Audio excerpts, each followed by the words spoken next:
क्षितिजावर आज एका अशा युगाचा सूर्योदय होत आहे जिथे मानवी बुद्धीच्या कल्पकतेला यंत्राच्या रूपाने प्रतिसृष्टी निर्माण करण्याचे वरदान लाभले आहे.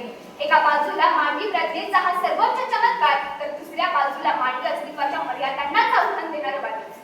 होय, मी स्पर्धक क्रमांक 27 आज आपल्या समोर विषय मांडतीये, कृत्रिम बुद्धिमत्ता, संधी व आव्हाने.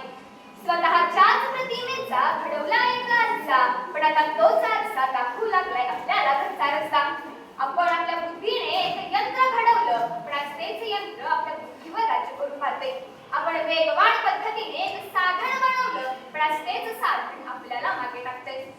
मित्रांनो, ज्या विज्ञानाच्या प्रगतीवर आपण आरूढ झालो आहोत, ती प्रगती आपल्याला पुढे नेत आहे की आपल्याच अस्तित्वाच्या मागे लागत आहे? हा एक असा विषय आहे जो भविष्य काळात थेट आपल्या वर्तमानात येऊन धडकला आहे. मित्रांनो, आजचे युग हे कृत्रिम बुद्धिमत्तेचं, अर्थातच आर्टिफिशियल इंटेलिजन्स आहे. आपल्या हातातील स्मार्टफोन पासून ते वैद्यकीय क्षेत्रातील रोबोटिक सर्जरी पर्यंत जिकडे पाहावं तिकडे यंत्रांचाच जयजयकार आहे. एकेकाळी अशक्य वाटणाऱ्या गोष्टी आज एआय मुळे शक्य होत आहेत.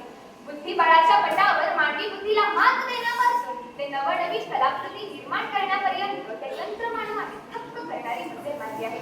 त्याची अफाट स्मरणशक्ती, न थकण्याची क्षमता आणि कामाचा वेग पाहिला की आपल्या लक्षात येते एआय तर आपलं अंतर्बाह्य जीवनच व्यापून टाकलं आहे. अवघडातील अवघड कठीण कोडे, विज्ञानातील कठीण सिद्धांत, इतिहासातील तारखा एआय काही सेकंदात आपल्यासमोर सोप्या करून मांडते. वैद्यकीय क्षेत्रातील कॅन्सर सारख्या विविध आजारांचे निदान जे मानवी डोळ्यांना सहजासहजी दिसत सुद्धा नाही, ते एआयचे अल्गोरिदम अगदी सुरुवातीच्या टप्प्यातच शोधून काढते. त्यामुळे कितीतरी रुग्णांचे प्राण वाचतात. एवढंच नाही तर कृषी, पर्यावरण, तंत्रज्ञान, उद्योग यासारख्या सर्व क्षेत्रांमध्ये एआयमुळे अद्भुत संधी निर्माण झाल्या आहेत.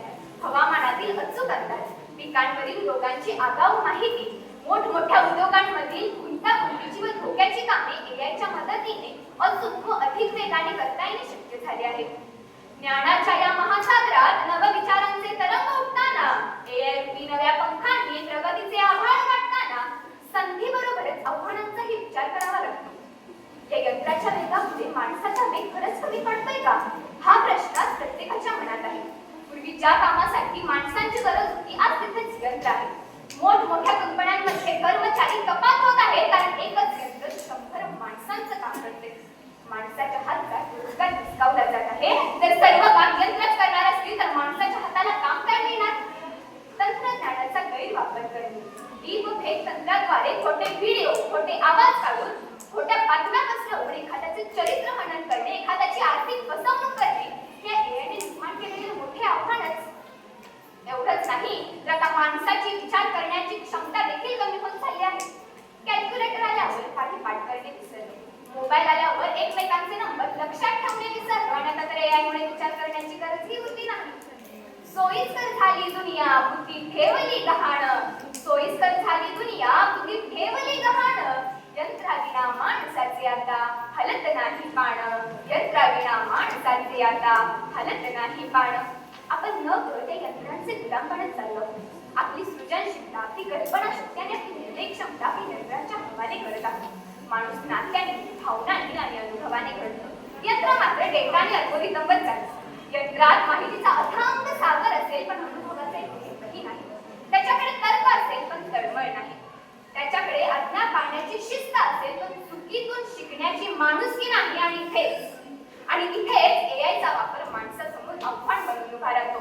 मित्रांनो, लक्षात ठेवा, एआयकडे तर्क असेल पण तळमळ नाही. त्याच्याकडे बुद्धी असेल पण विवेक नाही. त्याच्याकडे विश्लेषण असेल पण संवेदना नाही. आईच्या डोळ्यातील माया, मित्राच्या खांद्यावरील विश्वासाचा हात आणि देशासाठी प्राणार्पण करणाऱ्या जवानाच्या छातीतील अभिमान एआयच्या प्रोग्राममध्ये लिहिता येत नाही. यंत्रात असेल बुद्धीचा महामेरू, पण हृदयातील पाझर कोठून आणणार? मायेचा स्पर्श, प्रेमाचा अंकुर निर्जीव लोखंडात कसा फुलवणार? हे आपण विसरता कामा नये. या बुद्धिमान यंत्राचा निर्माता माणूसच आहे. यंत्र हे एक साधन आहे, साध्य नाही. त्याचा रिमोट कंट्रोल नेहमी आपल्या हातात असायला हवा. धोका यंत्राचा नाही, तर यंत्राच्या अधीन होण्याच्या आपल्या मानसिकतेचा आहे. स्पर्धा ही यंत्र आणि माणसात नाही, स्पर्धा आहे माणसाने माणूस म्हणून टिकून राहण्याची. मित्रांनो, या कृत्रिम बुद्धिमत्तेच्या युगात तिचे गुलाम नाही तर मालक बनायचे. तंत्रज्ञानाचा लगाम विवेकाच्या हाती देऊन माणुसकीच्या रस्त्यावरून विकासाची दौड करायची.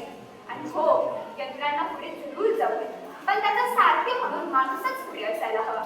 शेवटी एवढंच सांगेन, यंत्रात असेल माहितीचा डोंगर, यंत्रात असेल माहितीचा डोंगर, पण अनुभवांचा झरा तुझ्यात आहे. त्याच्याकडे असेल वेग, पण मायेचा ओलावा तुझ्यात आहे.